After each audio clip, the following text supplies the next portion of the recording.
Sa biglaang sinabi ni Li Meng, nanahimik ang buong kwarto. Ilang saglit silang parehong natahimik, hanggang sa muling magsalita si Li Meng habang namumula ng sobra ang kanyang mukha. Sinabi niya kay Shen Yuan na huwag na itong mag-isip ng kung ano-ano. Isang beses lang naman daw, at purong pangangailangan lang ang dahilan. Para raw itong paghahanap ng kaparehang makakatulong maglabas ng init ng katawan. Dagdag pa niya, hindi niya sasabihin sa kanyang ate, at maaari nila itong ituring bilang lihim nilang dalawa. Sa narinig na iyon, agad tinanong ni Shen Yuan kung bakit niya naisip ang ganoong bagay. Ngunit tumanggi si Li Meng na magpaliwanag, sabi niya, hindi kailangan ng dahilan, ang mahalaga lang ay sagutin siya ni Shen Yuan ng oo o hindi. Naging seryoso ang ekspresyon ni Shen Yuan at diretsyong sinabi sa kanya na hindi. Hindi raw niya kayang gawin iyon nang walang pundasyon ng emosyon. Sa loob-loob niya, pakiramdam niya tinatrato siya ni Li Meng na parang gamit lamang. Naalala rin niya na baka sinusubok siya ni Li Xiao. Ngunit nagpumilit pa si Li Meng at mariin niyang sinabi kay Shen Yuan na tigilan ang kanyang pagkukunwari. Tinatanong niya kung hindi ba pare-pareho lang ang mga lalaki, kung kaya ba talaga nitong kontrolin ang sarili nitong pagnanasa. Pinulot ni Shen Yuan ang librong nabitawan niya kanina at humingi ng paumanhin. Sinabi niyang kaya niyang kontrolin ang sarili. Pagkasabi niya nito, biglang hinawakan ni Li Meng ang braso niya. Sa maamo nitong mukha, tinanong siya kung may inaalala ba siya. Sa halip, lalo lamang kinabahan si Shen Yuan. Sinabi niya kay Li Meng na isipin nito kung ano ang mararamdaman ng kanyang ate. Kasunod noon, nagsimula na siyang maglakad palayo, sabay pahayag na dapat na itong tumigil sa pag-iisip ng ganoon. Sinabi niya kay Li Meng na siya ang lalaking hindi kailanman maaaring mapasa kanya. Sa narinig na iyon, hindi na nakapagsalita si Li Meng at nanatiling nakatulala. Makaraan ang ilang sandali, nasa elevator na si Shen Yuan. Hinawakan niya ang kanyang mukha sa pagkadismaya at napaisip kung bakit siya sinusubok ng ganoon. Iniisip niya kung hindi ba natatakot si Li Meng na tamaan sila ng kidlat sa ginagawa nitong pagsubok. Samantala, umupo si Li Meng sa sofa. Sa sobrang pagkainis, malakas niyang inihagis ang unan. Hindi niya mapigil ang minas dahil hindi niya nakuha kay Shen Yuan ang inaasahan niya. Galit niyang sinabi na isa itong bulok na lalaki, nag-aastang sobrang marangal. Sinabi nitong ang lalaking hindi niya makukuha. Kahibangan daw iyon. Nagbigay na raw siya ng pagkakataon, pero wala raw lakas ng loob si Shen Yuan para sunggaban iyon. Makalipas ang kalahating oras, pinuntahan na ni Shen Yuan si Professor Li. Pagkakita pa lang sa kanya ni Professor Li, agad itong nagpasalamat dahil sinundo siya mula sa trabaho. Pinagbuksan naman siya ni Shen Yuan ang pinto ng kotse at ipinaliwanag na gabi na at nag-aalala siyang may masamang tao sa paligid. Sa narinig na iyon, napangisi si Professor Li at pabirong tinawag si Shen Yuan na siya mismo ang pinakamasamang tao dahil isa raw itong manyak. Pagkaupo niya sa loob ng sasakyan, agad siyang sinundan ni Shen Yuan at tinanong kung bakit niya nasabi iyon, at kung kailan ba siya naging manyak.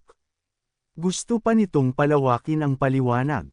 Dahil doon, marahan lang na idinikit ni Professor Li ang kamay niya sa bibig at mahina niyang sinabing manyak si Shen Yuan. Ilang sandali pa, nakaupo na rin si Shen Yuan sa pwesto ng driver. Habang nagmamaneho, natatawa niyang tinanong si Professor Li kung pumasa ba siya ng perpekto sa pagsubok ngayong gabi. Nagulat si Professor Li sa tanong kaya agad niyang inusisa kung anong pagsubok ang tinutukoy nito. Nakangiti namang nagpaliwanag si Shen Yuan na ang tinutukoy niya ay ang pagsubok ngayong gabi. Sagot naman ni Professor Li na hindi pa tapos ang revolusyon at mahaba pa ang tatahakin ni Shen Yuan. Hindi raw sapat ang pagsundo para mahulog ang loob niya. Sa narinig na iyon, agad namyulang husto ang mukha ni Shen Yuan. Pumasok sa isip niya ang nangyari kanina sa pagitan niya at ni Li Meng, lalo na noong tinanong siya nito kung may ikinababahala siya. Dahil dito, naisip niyang hindi alam ni Li Xiao ang pagsubok na ginagawa ni Li Meng ngayong gabi. Napagtanto niyang seryoso pala si Li Meng, at bigla siyang natuwa sa ideya na para raw siyang nakakuha ng dalawang magkapatid sa iisang pagkakataon.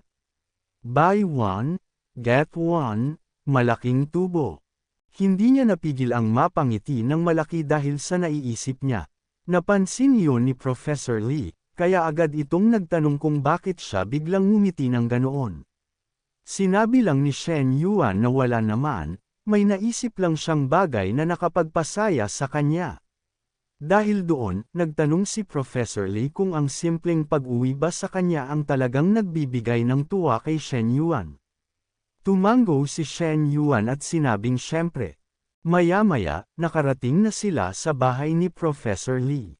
Pagpasok nila, agad silang napansin ni Li Meng at nagulat ito nang makitang kasama ng kapatid si Shen Yuan. Agad niyang tinanong ang ate niya kung bakit kasama ulit si Shen Yuan pauwi.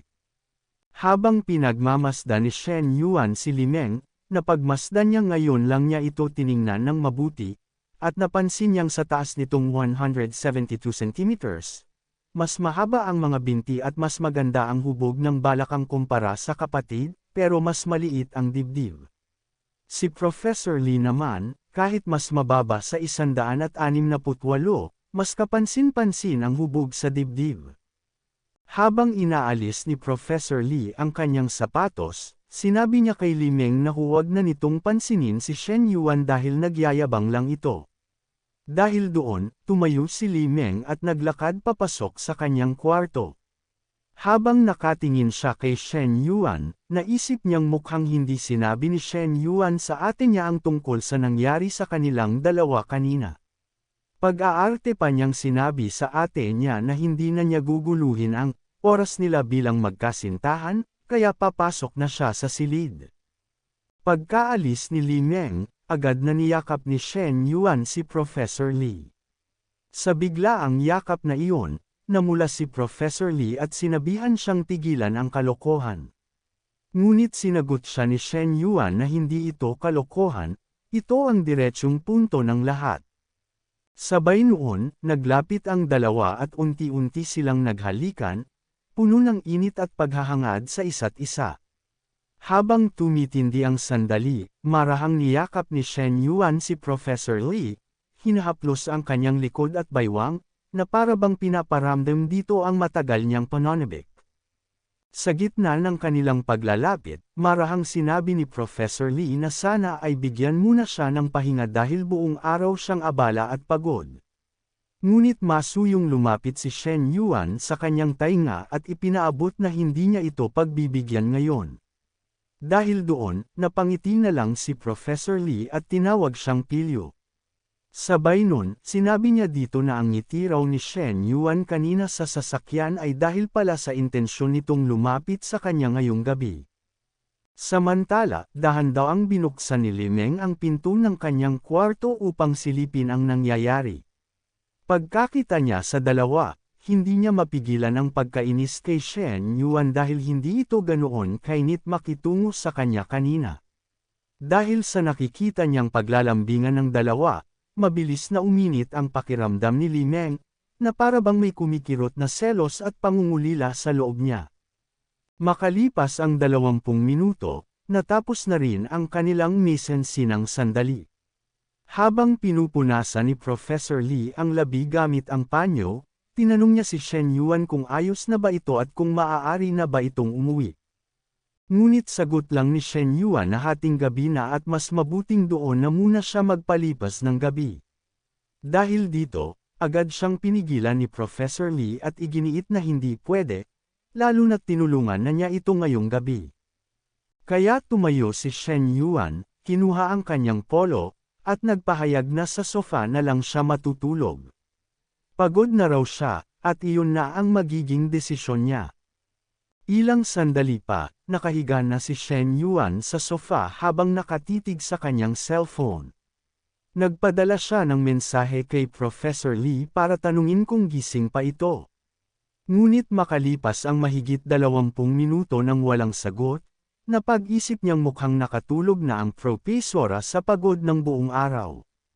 Dahil doon, tumayo si Shen Yuan at tahimik na naglakad papunta sa kwarto ni Li Meng. Pagpasok niya, hindi niya napigilan ang mapangiti. Naisip niyang nakaka-curious dahil hindi nakalock ang pinto. Lumapit siya sa kama kung saan mahimbing na nakahiga si Li Meng, at marahan niya itong Jin Aiseng. Nagulat si Li Meng at namula ang mukha sa pagkakabigla. Agad niyang tinanong si Shen Yuan kung ano ang ginagawa nito sa loob ng kanyang kwarto. Hinawakan ni Shen Yuan ang bewang para pigilan siyang tumayo at sinabing huwag na munang magsalita. Muling nagtanong si Li Meng, hindi makapaniwala na talagang pumasok si Shen Yuan. Ipinaliwanag ni Shen Yuan na iniwan niyang bukas ang pinto, kaya natural lang na pumasok siya. Natarante si Li Meng at agad na sinabi na biro lamang ang mga sinabi niya kanina, dala ng pagkabigla at hindi dapat seryosohin. Ngunit sagot lang ni Shen Yuan ay tinanggap na niya iyon bilang totoo. Sabay noon, agad na hinawakan ni Shen Yuan ang pribadong bahagi ng katawan ni Li Meng. Dahil sa kanyang ginagawa, hindi mapigilan ni Li Meng ang mapaungol sa sobrang sarap sa kanyang nararamdaman sa kanyang katawan. Habang ginagawa ito ni Shen Yuan, sinabi niya kay Li Meng na umiingay na agad ito kahit hindi pa naman niya ipinapasok. Kasabay noon, mas binilisan pa ni Shen Yuan ang paggalaw ng kanyang daliri sa pribadong bahagi ng katawan ni Li Meng, dahilan para lalong mapahinga ng mabigat si Li Meng dahil pinipigilan nito ang kanyang mga ungol. Napansin ito ni Shen Yuan kaya sinabi niya na pinipilit nitong pigilan ang kanyang boses at ito ay nakakatuwa. Agad niyang hinalikan ang leeg ni Li Meng habang sinasabing bumibigat na ang kanyang paghinga. Dahil sa ginagawa ni Shen Yuan, lalong hinihingal si Li Meng dahil sa sobrang sarap na kanyang nararamdaman. Dahil dito, hindi na siya nakapagpigil pa. Kaya hinawakan niya ang mukha ni Shen Yuan at nagmakaawa na ipasok na nito ang kanyang alaga. Dahil dito, hindi na rin ito pinatagal pa ni Shen Yuan, at agad niyang pinaramdam kay Li Meng ang bagay na kanyang hinahanap, ang sarap ng sandali kasama siya. Dahil sa ginagawa ni Shen Yuan, hindi mapigilan ni Li Meng na mapaungol sa sobrang sarap na kanyang nararamdaman. Nang gabing iyon, para silang mga pas ang magkapatong habang nagpaparamdam ng masarap na sandali sa isa't isa.